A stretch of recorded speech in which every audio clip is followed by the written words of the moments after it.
Imagine opening your investment account and realizing something strange. The vacation you've been planning for months has already been paid for. Not by your employer. Not by your savings account. Not by some unexpected bonus that landed at the perfect time. By your investments. The trip costs almost exactly what your portfolio quietly earned this month, without you doing anything differently, without a single extra hour of work. For the first time, your job isn't paying for your life. Most people think becoming wealthy means buying bigger vacations, better hotels, business class instead of economy, a longer trip instead of a shorter one. The number simply grows, and everything about the experience grows along with it. But that's not actually the moment that changes a person. The real milestone was never spending more. It's realizing your experiences no longer depend on your paycheck at all. Today, we're walking through the exact month this happens. Why it feels surprisingly uncomfortable the first time. What quietly shifts inside your mind once you notice it. And why the people who reach this point almost never think about money the same way again. If you study people who've spent years building investments, something interesting shows up. They rarely remember the exact return they earned in any given year. But many of them remember, in vivid detail, the first time an asset quietly paid for a piece of their life. That's the moment we're exploring. Let's start somewhere familiar, somewhere almost everyone recognizes immediately. Every vacation you've ever taken was purchased with labor. Not metaphorically, literally. Hours traded for dollars, dollars set aside, dollars eventually converted into flights and hotel rooms and meals in unfamiliar cities. You remember what that felt like, even if you've never described it this way before. Checking prices obsessively in the weeks before booking, watching a fare rise and fall like it was a living thing. Waiting for payday to finally hit before committing to anything. Saving quietly for months, skipping small pleasures so a bigger one could exist later. Watching flight prices every single day, sometimes twice a day, hoping for a small window where the number finally looked reasonable. Adding things to a cart, then removing them, then adding them again, negotiating with yourself in real time. The vacation never actually started at the airport. It started months earlier, buried inside stress, planning, budgeting, and a quiet undercurrent of guilt that rarely got mentioned out loud. Guilt for spending money that took so long to earn. Guilt for wanting something that wasn't strictly necessary. Guilt that showed up uninvited, even on a trip meant to feel like relief. That's the emotional weather most people carry into every vacation they've ever taken. Whether they noticed it consciously or simply felt it as a low, persistent hum underneath the excitement. But something strange starts happening once your investments become large enough. There's a month, arriving without any warning, without any specific date marked on a calendar, when your portfolio earns almost exactly what your vacation costs. Not because you planned it that way. Not because you calculated it in advance and aimed for this outcome. It simply happens quietly, the way certain coincidences happen only after enough time has passed for the numbers to finally align.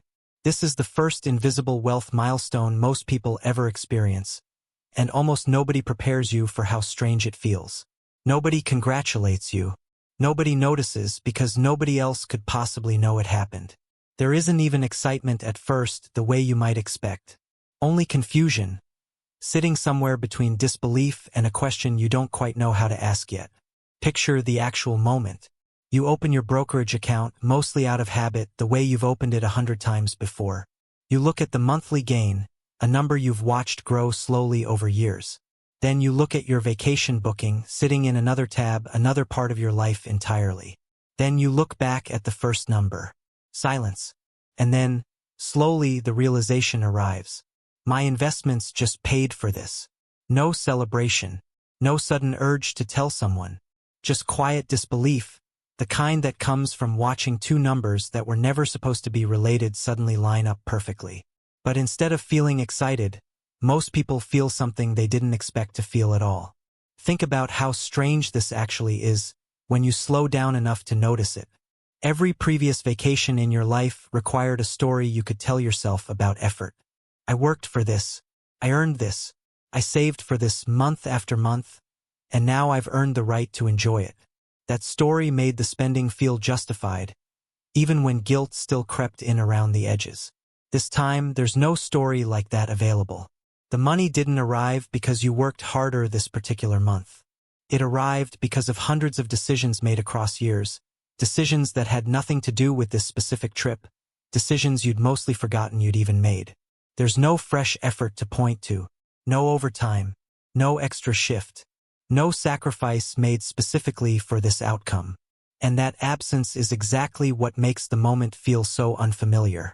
You're standing in front of a version of spending you were never taught how to process, one where the labor happened, technically, but happened so long ago and so quietly that it doesn't feel connected to the reward sitting in front of you now. Most people expect this moment to feel like winning something. It doesn't feel like winning. It feels quieter than that, and stranger than that, like discovering a door in a house you've lived in for years, one you never noticed was there. Receiving an experience from your investments feels psychologically uncomfortable, and almost nobody admits this out loud, because it sounds like it should feel like the opposite. You've spent your entire life believing something simple, something so deeply embedded it rarely gets questioned. Money comes from effort. You show up, you work, you get paid, and only then does spending feel legitimate. That belief isn't something you were taught in a single lesson. It was absorbed slowly, reinforced every payday, every invoice, every hour that turned into a number on a screen. Now, suddenly, money appeared without today's effort attached to it. No shift worked this week specifically to fund this trip. No extra project taken on to cover the cost. The money simply showed up, generated by decisions made long ago, and your brain doesn't quite know what to do with that. Your brain rejects it, at least initially, not because anything is wrong, because this doesn't match the pattern it's been trained on for decades. Here's what's actually happening underneath that discomfort, once you look closely enough to name it. You've worked your entire life, consistently, honestly, the way most people do. Now your past decisions, choices made years ago that felt unremarkable at the time, are quietly paying for your present life. This isn't luck arriving out of nowhere. It's delayed effort, finally reaching the shore after spending years traveling somewhere you couldn't see. That reframe matters more than it might seem. Luck implies something random, something you didn't earn, something that could vanish as quickly as it appeared. This is the opposite. It's effort with a long delay attached, effort that took years to mature into something spendable, effort that finally caught up to a moment you weren't specifically working toward. And once that reframe settles in, something else begins shifting, quietly, almost without you noticing it happening in real time. The vacation itself starts feeling different. Before this point, every dinner carried a small tax of mental math. Every coffee, every museum ticket, every taxi ride required a silent calculation running somewhere in the background, weighing the cost against a mental budget that never fully switched off, even on a trip meant to be relaxing. Now, those tiny calculations start disappearing, one small decision at a time. Not because you're spending less carefully. Not because you've suddenly become reckless with money. Something more specific is happening. You're not spending less. You're not spending more. You're spending differently because your paycheck stayed home this time, and something else came along instead. That distinction matters enormously, even though it's easy to miss. The amount on the receipt might look identical to a vacation from years earlier. What's different is the internal experience behind that identical number, the absence of a flinch that used to accompany almost every purchase on a trip like this. And that's exactly where a different kind of thinking begins to take shape, the kind that quietly separates two very different relationships with money. Most people, their entire lives, operate from a single question every time they consider spending. Can I afford this? It's a reasonable question, one built entirely around a salary, a fixed number arriving on a fixed schedule, measured against whatever's being considered. But there's a different question available, one that only becomes visible once assets start producing enough to matter. Not, can I afford this, but what pays for this? Those two questions sound similar. They aren't. The first question ties every purchase back to your labor, your hours, your paycheck. The second question ties it to a system, an asset, something separate from your time entirely. Salary mindset asks permission from your effort. Ownership mindset asks a different institution altogether, one that doesn't require you to trade another hour to fund it. Once this second question takes hold, it doesn't stay confined to vacations. It spreads quietly into every category of spending you'd normally run through the old filter. Rent, dinner, school fees, a donation to something you care about. Each of these, one at a time, starts getting a silent second look. Not can I afford this from my paycheck, but is there a system, an asset, something already built, that could eventually be assigned to cover this instead? That's the real goal hiding underneath all of this. And it's easy to miss if you're only looking at the vacation itself. The goal was never simply having money, a static number sitting in an account, waiting to be spent down over time. The goal is having systems, structures that keep producing month after month, regardless of whether you show up to work that particular week or not. A vacation funded by a paycheck disappears the moment the paycheck stops. A vacation funded by a system keeps being possible long after the specific effort that built that system has been forgotten entirely.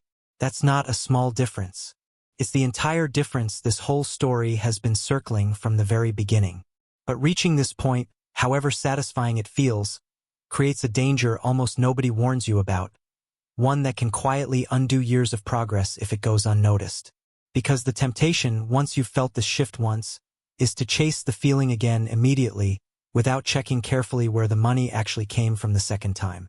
It's easy to confuse the general sense of having assets with the specific, careful mechanics of how those assets are meant to be used, and that confusion is exactly where the next mistake tends to begin.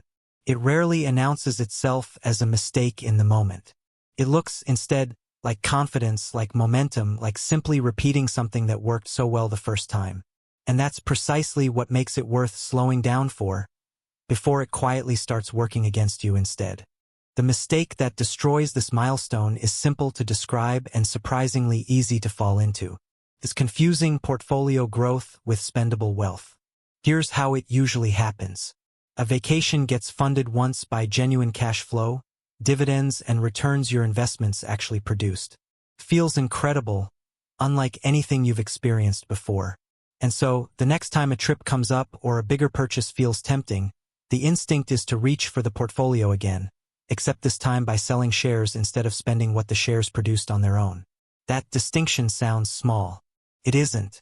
Many people, once they've felt this shift, start selling assets instead of spending cash flow, without fully registering the difference between the two. And that quiet substitution interrupts compounding in a way that can take years to fully repair. Let's make this concrete, because the difference matters enormously once you see it clearly. A vacation funded by dividends is not the same thing as a vacation funded by selling investments. One preserves freedom.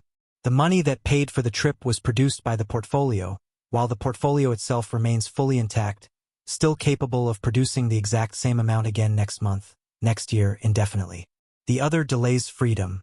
The money that paid for the trip came from shrinking the very asset responsible for producing income in the first place, meaning next month's production capacity is now permanently smaller than it used to be. One is the tree producing fruit. The other is cutting down a branch to get the fruit faster. This becomes one of the most practical distinctions in this entire story, precisely because it's invisible from the outside. Two vacations can look identical, cost the same, create the same photographs and memories. But one of them left the underlying system stronger or at least unchanged, while the other quietly weakened it, one sale at a time, in ways that won't show up clearly until years later, when the numbers that should have compounded simply aren't there anymore. And then, once you understand that distinction and start respecting it, something happens that's worth more than the vacation itself. The vacation was never really the reward. Confidence is. For the first time, you realize experiences don't always require more work. Not more hours, not another project, not another sacrifice made specifically to afford this specific thing. That belief, once it settles in fully, changes almost everything about how you plan your future. Because once one experience gets funded this way, your brain quietly starts imagining another. Then another. Then another. Not recklessly, not as a fantasy disconnected from reality, but as a genuine possibility, grounded in something you've now personally witnessed rather than simply read about somewhere.